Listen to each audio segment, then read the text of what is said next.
Мейізді күнде жесең, мейіз жүзімнің кептірілген түрі. Кішкентай ғана болса да, құрамында ми мен жүйке жүйесіне аса қажет дәрумендер мен минералдар мол. Ми жұмысына әсері. Қан айналымын жақсартады. Құрамындағы темір мидың оттегімен қамтамасыз етілуін арттырады. Жад пен зейінді күшейтеді. Мейізде бор элементі бар. Ол есте сақтау қабілетін жақсартып, есту, ойлау, жаңа ақпаратты қабылдау процесін жеңілдетеді. Нейрондарды қорғайды. Антиоксиданттар мидағы жасушаларды ерте қартаюдан сақтайды.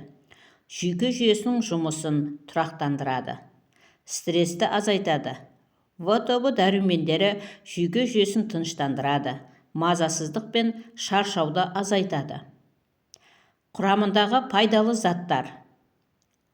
Калий мидың қан тамырларын кеңейтіп, қан қысымын қалыпқа келтіреді.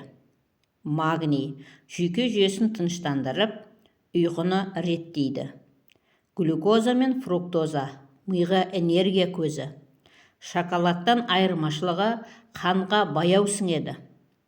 Ұзақ уақыт сергектік береді. Кальций жүйке импульстарының дұрыс жүруіне көмектеседі. Феналдық қосылыстар.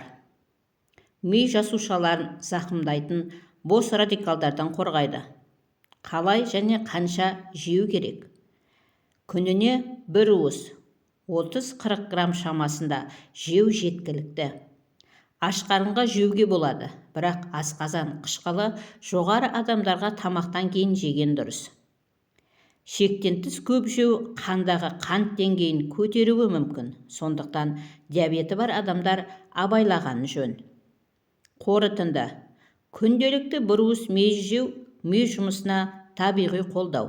Ол есте сақтау қабілетін күшейтіп, көңіл күйді жақсартады, мидың нашарлауын азайтады. Әсіресе оқушыларға, студенттерге және көп ой еңбегімен айналысатын адамдарға таптырмас тағам. Міне, құрметті көрермендер, осымен видеомыз аяқталды. Егер видеомызды пайдалы болды деп тапсаңыздар, арнаға тіркеліп лайк басып, пікір қалдырып, қоңыраушаны баса кетуді ұмытпаңыздар.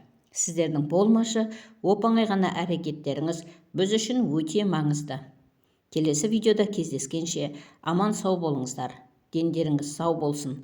Ақпаратымыз пайдаларыңызға жарасын.